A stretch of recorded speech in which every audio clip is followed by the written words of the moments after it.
Bom dia, boa tarde, boa noite. Como estão vocês? Espero que estejam bem.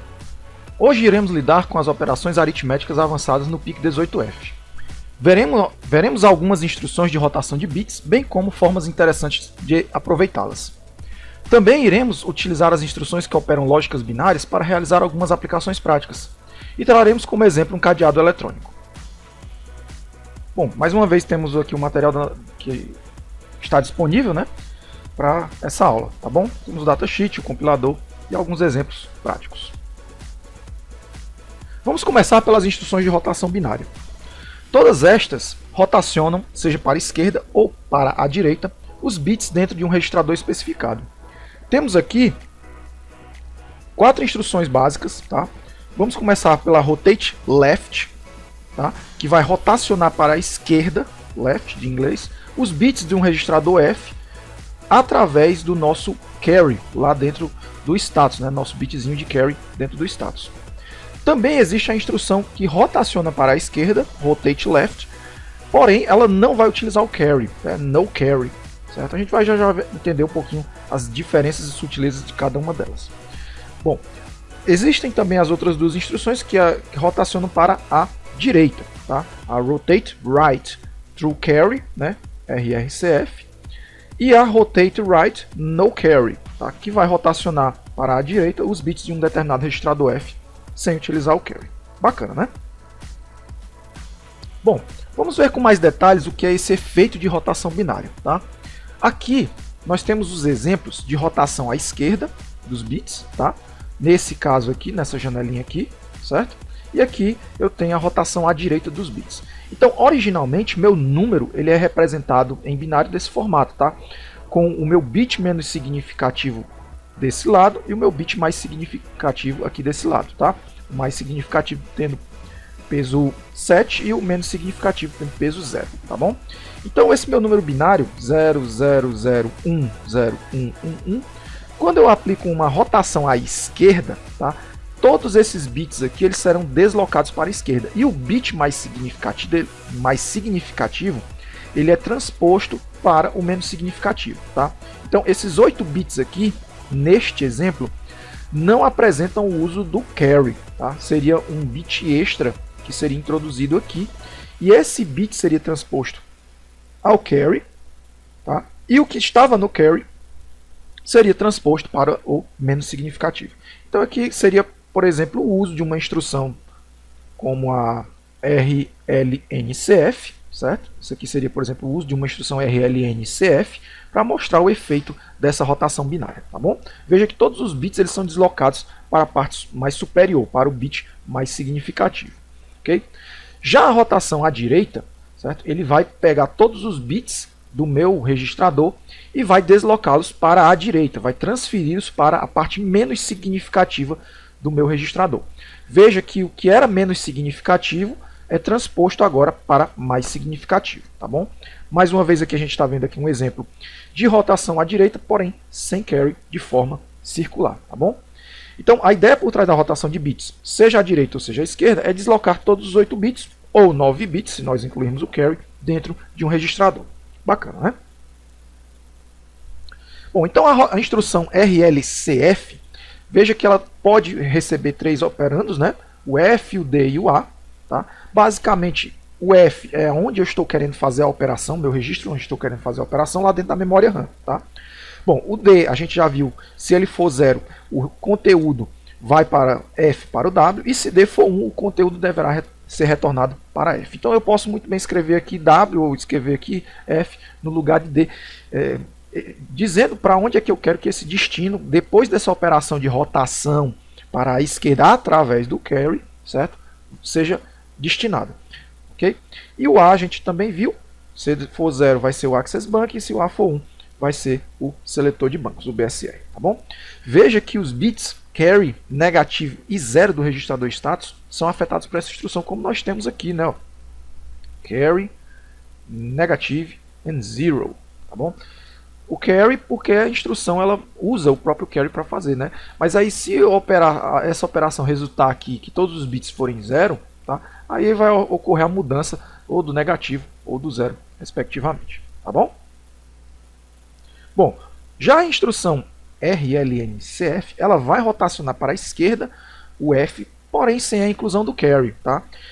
Mais uma vez temos as mesmas ideias de D e A. Certo? Se D for 0, o conteúdo vai de F para W após a operação. E se D for 1, o conteúdo deverá ser retornado para F. E também o argumento A, se for 0, nós estaremos utilizando o Access Bank, e se o A for 1, nós utilizaremos o seletor de bancos. Tá bom? Então são argumentos opcionais, se você não incluí-los, ele estará trabalhando por default sendo 0, tá? Por padrão sendo 0. Tá bom? Observe que apenas os bits negativo e 0 do registrador status são afetados por essa instrução. Tá? Então, como ele não trabalha com o carry, ele não vai interferir no mesmo. Legal, né? Bom, então qual é o conceito por trás da operação de rotação para a esquerda, do ponto de vista matemático? Tá? Ela é similar a uma multiplicação por 2. Veja como é interessante essa operação aqui. Ó. Nesse número binário que nós temos apresentados, certo? Esse númerozinho aqui, ele representa em decimal 23. Tá? Se nós executarmos a instrução RLNCF em torno desse número, nós iremos obter 46 em decimal. Tá? Uma vez que esse bit aqui mais alto é 0, o bit mais significativo é 0, ele volta aqui para o menos significativo como 0. Tá? E se nós executarmos consecutivamente essa operação de RLNCF em torno do 46, esse número se tornará 92. Ok? Mais uma vez, mostrando que é similar à multiplicação por 2. Tá bom? Agora, o programador ele tem que tomar muito cuidado com o número de rotações para evitar problemas numéricos.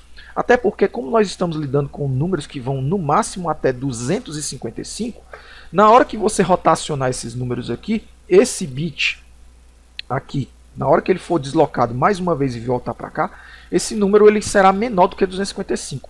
Então o programador ele tem que tomar cuidado com essas operações, tá? Se ele quiser trabalhar com rotações de números mais elevados. Provavelmente ele terá que trabalhar com a instrução RLCF e tomar conta do bit de carry lá dentro do status. Legal, né? Bom, dando continuidade aqui, vamos agora visualizar a instrução RRCF, que vai rotacionar para a direita o registrador F trabalhando com o bit de carry. Tá? Mais uma vez, temos que se D for 0, a instrução vai mandar o conteúdo do registrador F para o W, ou se D for W, tá? Se você quiser colocar aqui W. E se D for 1, o conteúdo deverá ser retornado para F. Se você colocar aqui D1 ou F, após a operação em F, ele retornará o conteúdo para F. Tá? Então, o A sendo 0 vai utilizar o Access Bank e A sendo 1 será utilizado o seletor de bancos, o BSR. Tá? Veja que os bits de carry negativo e 0 do registrador status são afetados por essa instrução. Tá bom? Novamente, porque essa instrução trabalha com o carry e ela pode chegar a resultar em operações negativas ou 0. Legal, né? Uma vez que nós temos também a opção de trabalhar sem o carry, tá? Nós podemos utilizar a instrução RRNCF. Tá? O procedimento é similar, F, D e A, tá? E ela não vai incluir o bit de carry e também não irá afetá-lo. Tá bom? Então aqui a mesma ideia existe para o RRNCF, assim como nós vimos para o RLNCF. Legal, né? Bom, matematicamente, a rotação para a direita ela é similar a uma divisão por 2, certo?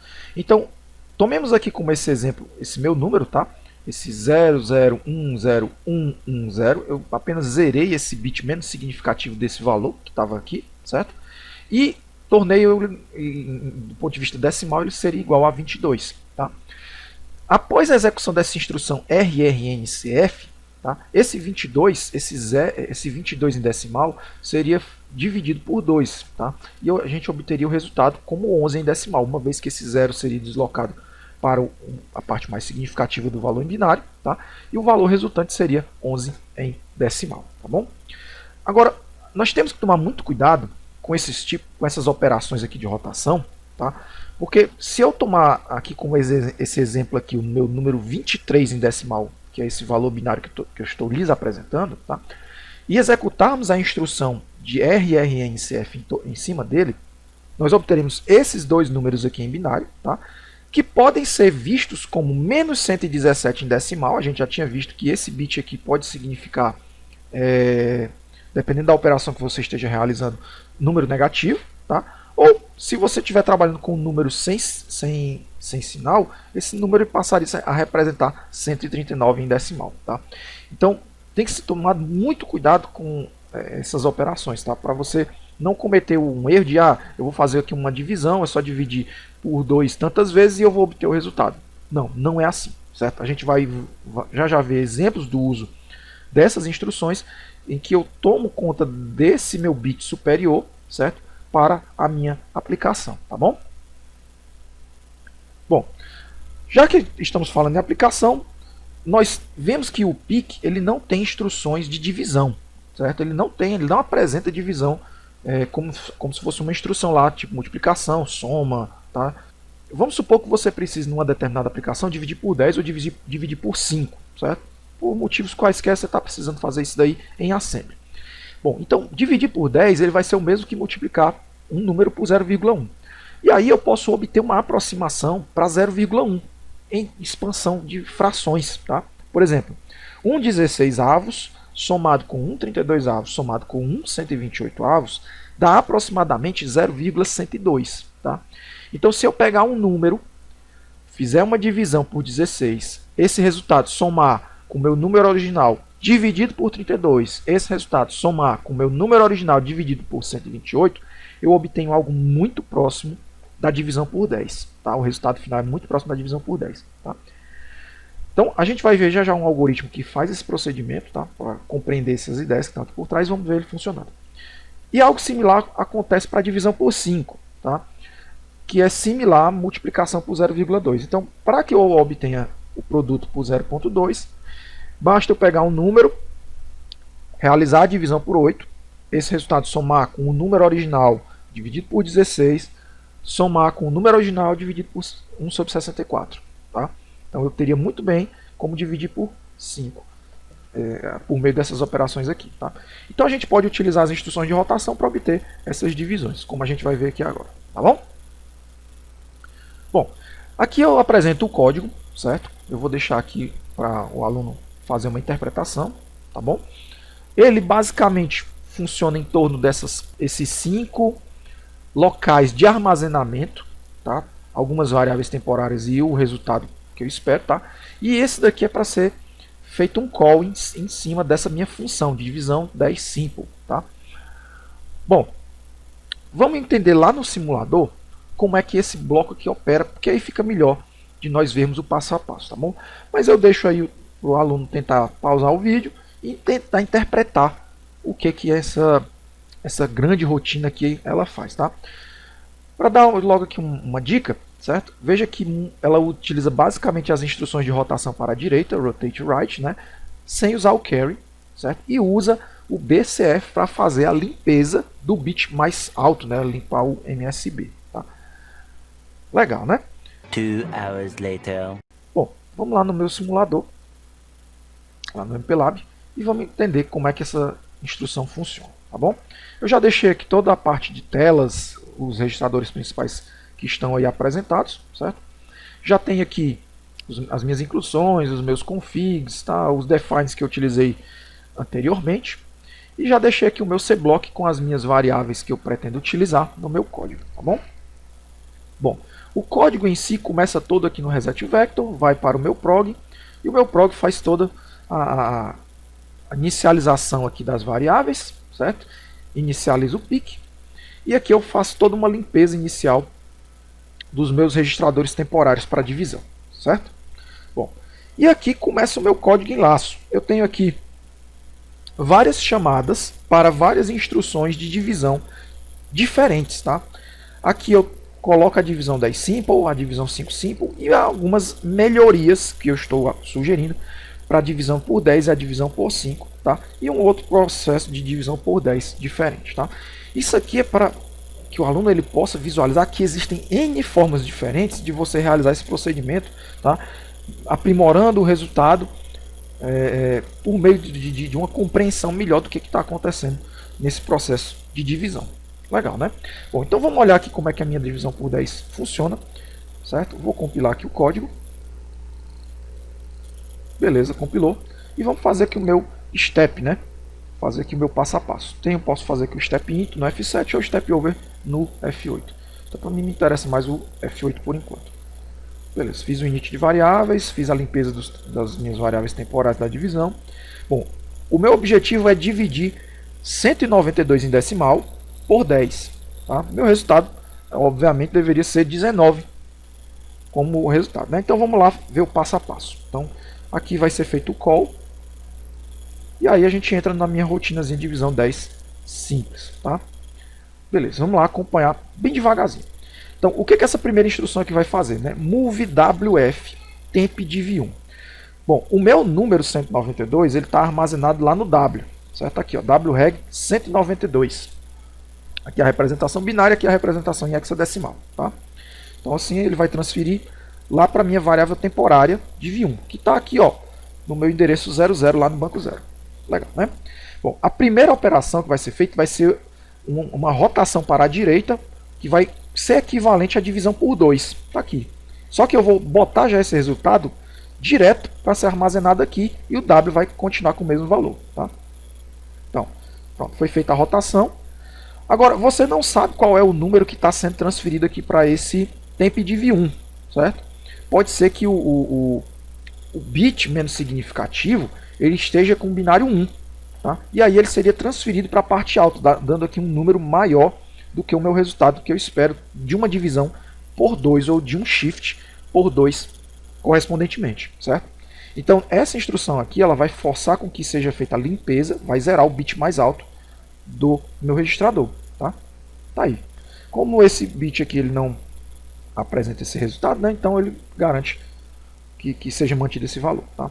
Então vai ser feita agora a divisão por 2, certo? Através de outra rotação do meu registrador. Beleza, aí, ó. 6.0 em hexa, agora virou 3.0 em hexa. Limpeza do MSB, rotação mais uma vez para obter 1/8, tá? Uma divisão por 2 novamente. Como eu tive 1, 2, 3 divisões por 2, ficou uma divisão por 8. Limpei o MSB e por fim uma última rotação. Tá? Olha aí o meu númerozinho que saltou de C0, né, originalmente virou 0C. Tá?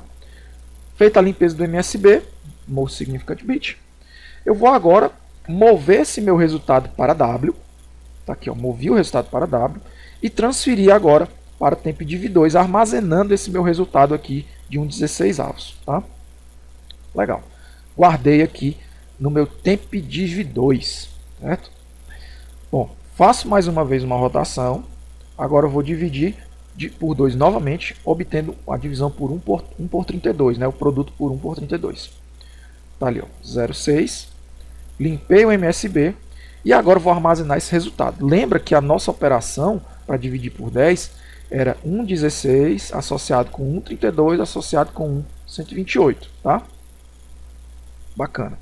Bom, aí eu vou armazenar agora meu 1 por 32 como resultado, tá? Tá aqui no div1, vou armazenar no div3. Tá aqui meu div3 armazenado, tá?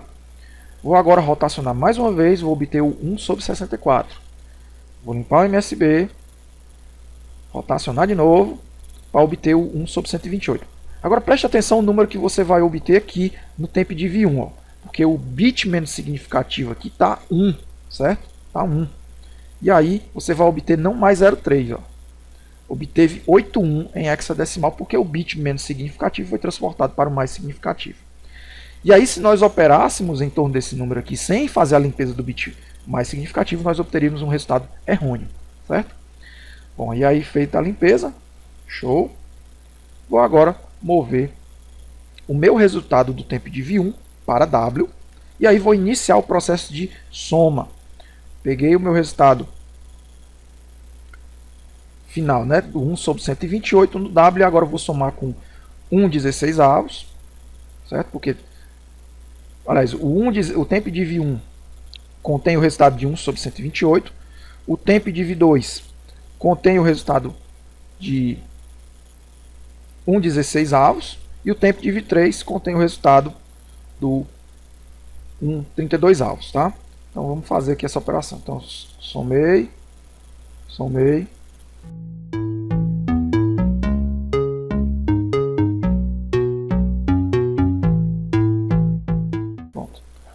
Lá no meu wreg, eu obtive o resultado da minha divisão por 10. 19. Olha aí. Retorna. E vou mover o meu resultado que está lá no W para a minha variávelzinha chamada result, tá? Que está aqui no endereço 4 no banco 0. Que massa! Você vê o número de instruções que foram necessários para realizar uma divisão por 10 em assembly. Muito show, né, galera? Muito show. Bom, aqui na apresentação eu vou mostrar a divisão por 5, certo? Vocês já estão vendo aqui o passo a passo, certo? A mesma ideia que vai ser 1/8 do meu valor inicial, acrescido 1/16 do meu valor inicial, acrescido 1/64 do meu valor inicial, tá? Então aqui seriam 2, 4, 8, 3 rotações, 4 rotações, e aqui 2, 4, 8, 16, 32, 64, 6 rotações binárias. Ok? Então, vamos lá ver aqui no meu código. Então aqui eu tenho meu número originário 192 e agora eu quero chamar essa rotina divisão por 5 simples. Vamos lá. F7, call divisão 5 simples. Pronto. Observa aqui que meus valores aqui eles não foram zerados, tá? Eles serão modificados ao longo da execução do código, tá? Então não me preocupei aqui em zerá-los respectivamente, tá bom? Bom, então eu vou transferir primeiramente meu número 192, que está aqui no W, como a gente está vendo, e vou começar meu processo de rotações binárias. Beleza, vou armazenar o W lá no meu temp div 1, está aqui ele, e começo o meu passo a passo de rotações. Primeira rotação vai dividir por 2, segunda rotação vai dividir por 4, terceira rotação vai dividir por 8. Então meu resultado ao final aqui vai ser armazenado, tá? Feita aqui a limpeza do MSB, vou armazenar esse resultado no meu temp div 2. Tá aqui armazenado. Legal, né? Então, aqui está meu número 1 dividido por 8, aqui está meu número armazenado 1 dividido por 8, tá? Bom, vou fazer a próxima rotação, vai virar 1 dividido por 16 e já vou armazená-la aqui no temp div 3. Tá aqui, ó. Beleza. Próxima rotação vai ser o 1 por 32 e a próxima rotação 1 sobre 64, tá? E vai ser feita aqui a limpeza. Bom, então o que acontece? Lá no meu div 1, div 2 e div 3 a gente tem exatamente minhas divisões em separado, certo? Então eu vou começar agora a iniciar o processo das somas. Vou transferir o meu temp div 1 para o W. Tá aqui, certo? Carreguei o meu 1 sobre 64, certo? Aqui está errado, aqui é 1 sobre 64. Vou acrescer 1 sobre 64 ao div 2, certo? Que era aqui meu 1/8. E vou acrescentar agora o meu temp div 3, né? Que é o meu 1/16.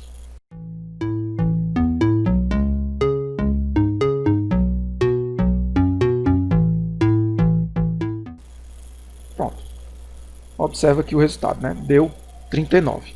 192 dividido por 5 seria 38,4. Mas como aqui nós estamos operando somente números inteiros, tá? Só operações com inteiros, então esse resultado deu 39, certo? Ele deu um pouquinho acima do que era para ser, certo?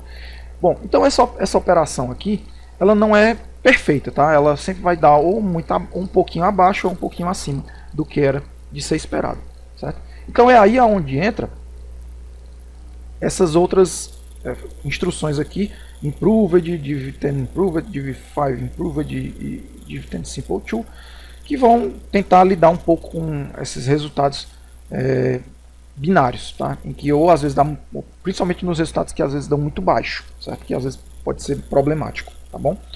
Então eu vou deixar esse código aqui disponível para o aluno estudar, certo?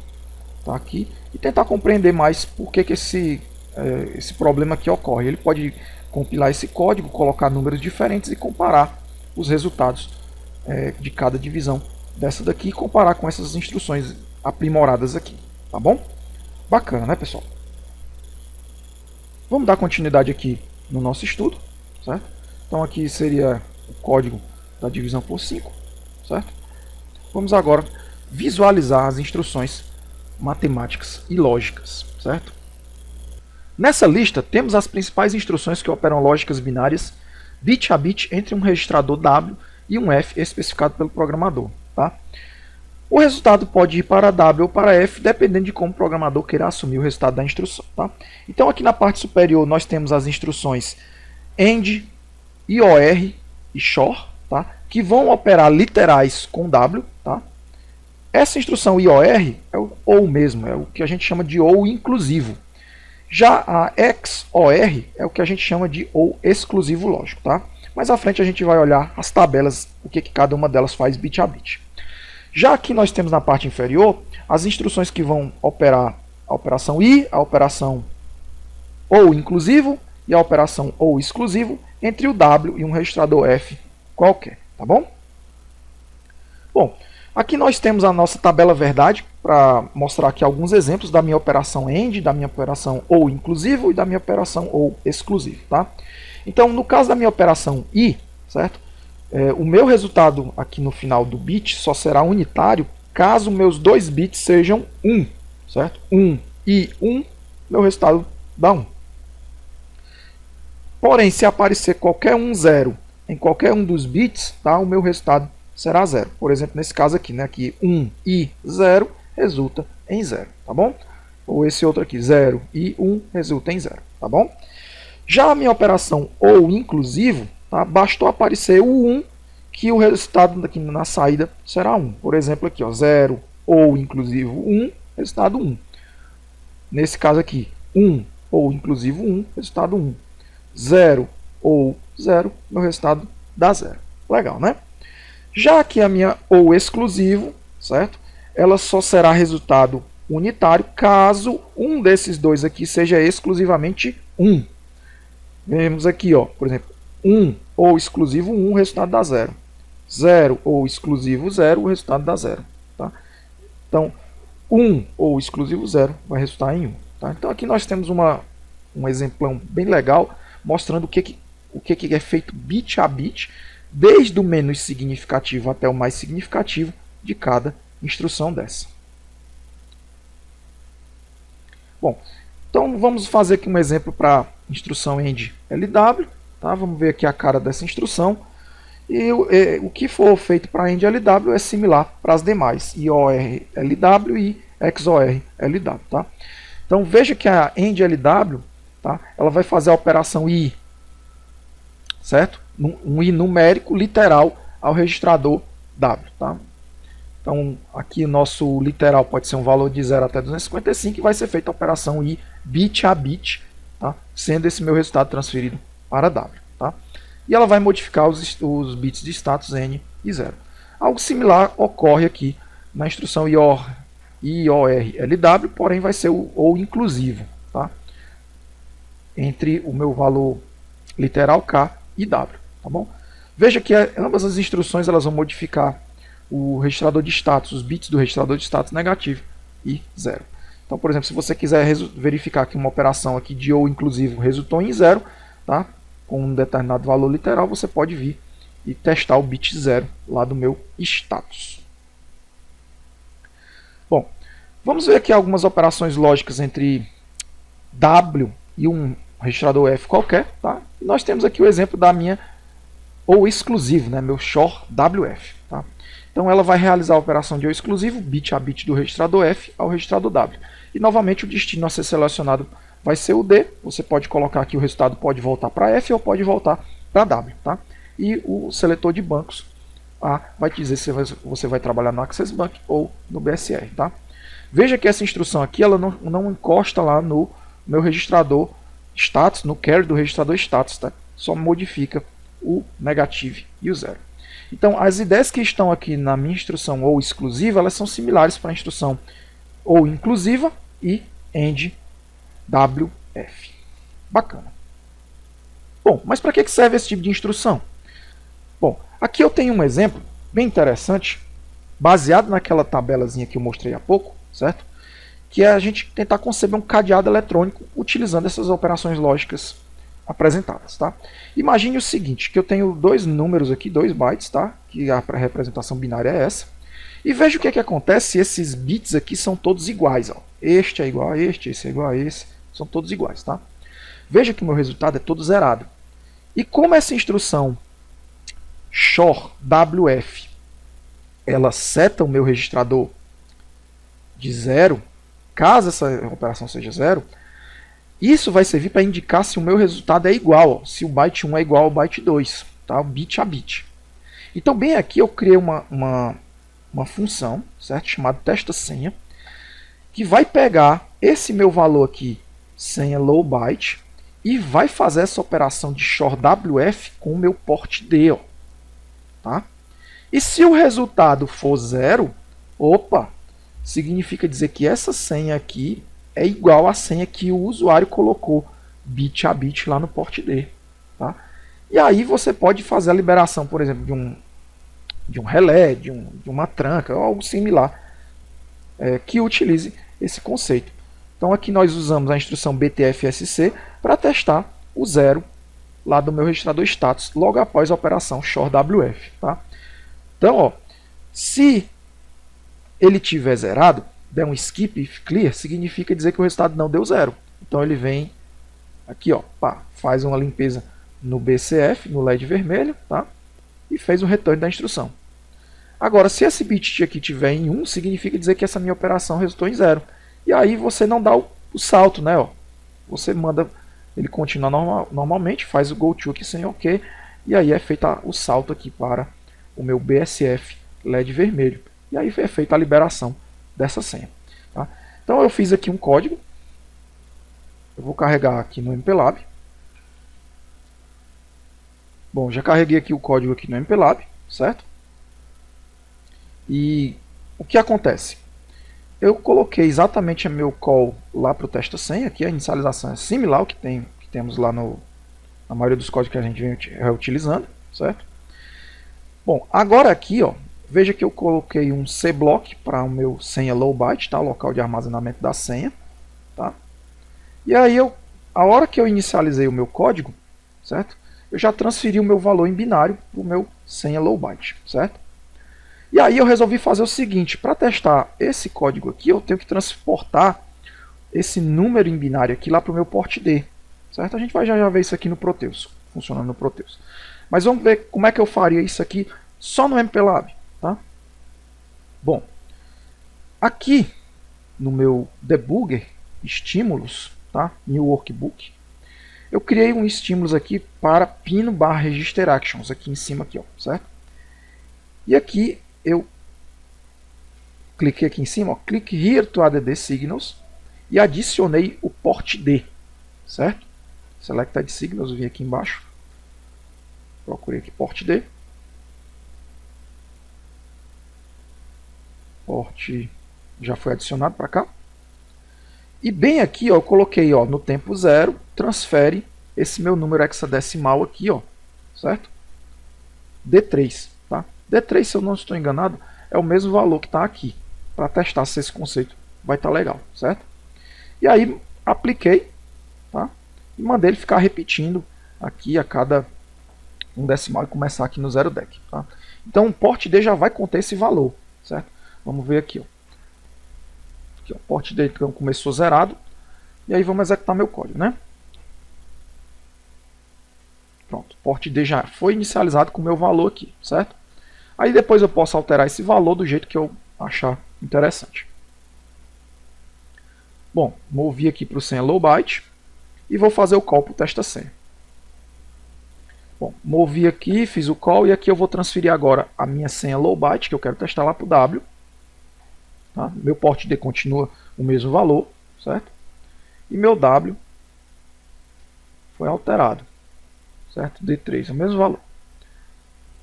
Aí vou fazer a operação no SHOR WF, port D, tá? Feita a operação, vamos ver o que ocorreu lá no status. Observe que esse bitzinho aqui está em alto, né? Ó, são iguais, o 0 está em 1. Então, ó, não vai ocorrer o skip dele. Então, go to sem OK ele foi lá e liberou o LED vermelho, certo? Pronto, aí ele fica nesse processo de testa senha correspondentemente. Então vou agora alterar meu valor aqui para mudar só um único bit. Ficou aqui D2 agora, né? Apliquei. Vamos ver se meu port D foi alterado. Vamos executar uma instrução. Pronto, meu port D foi alterado. E vamos fazer executar aqui o shor. Pronto. Beleza.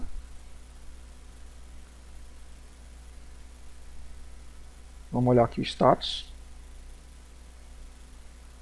Bom, todo zerado, né? Então o resultado não deu zero. Aí ele vai fazer o skip if clear, né? Pronto, DCF LED vermelho, não deu zero, vai apagar e fazer o return. Bacana, né? Vamos ver isso aqui funcionando lá no Proteus. Já que eu elaborei aqui a ideia por trás de um cadeado eletrônico, vamos ver como seria esse cadeado eletrônico, né, na prática. Bom, como eu utilizei o port D inteiro para ser a minha senha que eu quero testar, tá? Então bem aqui eu tenho vários botões que vão dizer qual é a senha que eu estou querendo fazer o teste, né? E aqui o meu LED ele vai indicar se a senha está correta ou não. Então vou executar aqui o programa, já está carregado, tá? LED apagado e senha não está certa, tá? Então para a gente não perder muito tempo, deixa eu colocar aqui a senha que está correta, só confirmar aqui. 11010, certo? Esse aqui. Esse aqui. Pronto, é esse bit aqui. Certo? Então, basta eu alterar um único bit desse daqui, ó, que ele vai indicar que está correto ou não a senha. Certo? Então eu tenho à minha disposição 8 bits aqui para a senha. Tá? Então eu acertei aqui a senha, beleza, ele liberou correspondentemente. Show, né, galera? Muito bom, né? Então, a programação ela tem essa finalidade. Você junta as instruções para dar a finalidade que você quer para a sua aplicação. Vamos dar continuidade. Está aqui o circuitozinho que eu apresentei lá no Proteus. Tá? Se você pausar e quiser reproduzir esses resultados, fique à vontade. Bom, o PIC 18 ele tem instruções de multiplicação, mul WF e mul LW. Tá? Essas instruções eles utilizam um hardware específico e um hardware especial que acompanha o PIC18, que é um multiplicador. Tá? E para isso a gente vai recorrer agora ao datasheet para olhar com um pouco mais de detalhes nessas instruções aqui. Tá bom? Então eu estou com o datasheet aqui aberto. E aí, lá na página 99 do PDF, certo? A gente tem aqui acesso ao detalhamento que a Microchip fez aqui para o hardware multiplier, né? Então, ele vai pegar números de 8 bits, tá? Multiplicador de 8 bits, e vai jogar o resultado, depois que você usa essas instruções, lá no PROD-H e no PROD-L. Uma vez que esse produto 8x8 resulta em um valor em 16 bits, tá?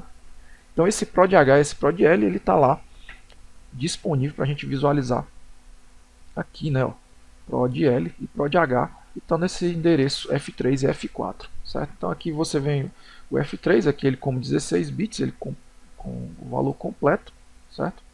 Tá aqui. Ou com pares de 8 bits, tá bom? E aí o que acontece? É uma operação que sempre resultará no número sem sinal, tá?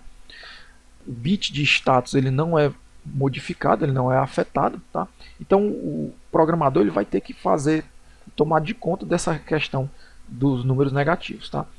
Bom, o datasheet e o fabricante ele é muito amigável, certo? Você vê aqui que ele traz vários exemplos de como utilizar essas instruções. Por exemplo, multiplicação de 8x8 sem sinal, está aqui. Multiplicação de 8x8 com sinal, está aqui, certo? Então, se você utilizar essas instruções aqui, tá? Seguindo aqui o exemplo, você tem como utilizar correspondentemente essas multiplicações, tá? Olha só como é bacana, né? Ele tem aqui a comparação dessas instruções, né, o tempo que leva para cada uma delas operar em 4 MHz, 10 MHz e 40 MHz, e o número de ciclos e o número de memória que ocupa esse código. Tá? Aqui ele faz um comparativo se tiver com multiplicação via hardware e aqui sem hardware, né, utilizando somente instruções de soma. Mais embaixo, ele traz algoritmos de multiplicação de 16 por 16, tá, para resultar em valores de 32 bits, sem sinal e com sinal. E aqui ele apresenta como é os algoritmos correspondentemente. Tá? Então eu deixo aí para o aluno vir, na hora que eu sentir a necessidade de fazer alguma aplicação que precise, tá? Ele tem aqui à disposição, bem legalzinho, essas rotinas. Bacana, né, pessoal? Para finalizar, vamos aqui a dois exercícios legais, interessantes, certo? O primeiro deles é fazer uma modificação naquelas rotinas que eu lhes apresentei para divisão por 10, divisão por 5, tá? Só que dessa vez eu quero que você realize a divisão por 7. E essa pode ser aproximada pela multiplicação do meu valor originário, que estou colocando no work, pelo minha parcela aqui, né? Ó, a multiplicação por um oitavo, esse resultado acrescido pela multiplicação por 1,32, acrescido da multiplicação por 1,128. Então isso aqui seria um deslocamento, ou 3 deslocamentos, né, para a direita, para obter esse resultado, né? Aqui para 32, 5 deslocamentos, e aqui para 128 seriam 7 deslocamentos, né? 2, 4, 8, 16, 32, 64, 128, 5, 6, 7. Isso mesmo, 7 deslocamentos. Tá? E W é meu valor que eu pretendo fazer a divisão por 7. Então você pode seguir as ideias que a gente colocou lá no código, né? Nos códigos apresentados, e fazer a modificação para obter a divisão por 7. É claro que tem que testar, né? Bom, e o outro código é o seguinte: o exemplo do cadeado anterior utiliza somente 8 bits como senha. E essa a gente pode ser considerada fraca, né? Uma senha fraca, e que pode ser rapidamente quebrada. Aprimore o código para que possa ser testado 16 bits como senha. E uma sugestão que eu dou é usar o port C como 8 bits adicionais, e não esqueça de configurá-lo. Bacana, né, pessoal? Bom, com isso eu chego ao fim dessa aula, tá? Espero que tenham gostado da forma como eu estou apresentando esse conteúdo. Espero que todos estejam bem e até a próxima. Abraços!